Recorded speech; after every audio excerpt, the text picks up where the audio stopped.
عوف بن مالک رضی اللہ عنہ کہتے ہیں کہ نبی اکرم صلی اللہ علیہ وسلم نے فرمایا کہ اللہ تعالیٰ کے پاس سے ایک فرشتہ میرے پاس آیا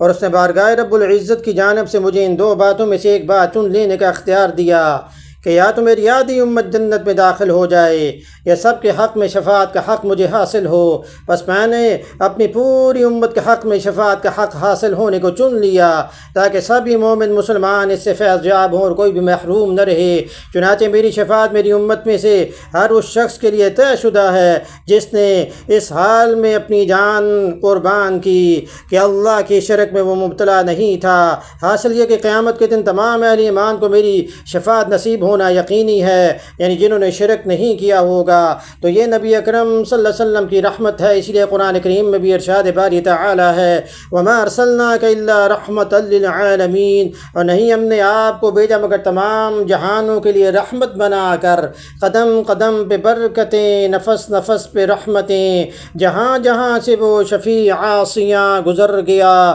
جہاں نظر نہیں پڑی وہیں ہے رات آج تک، وہیں وہیں سحر ہوئی جہاں جہاں گزر گیا۔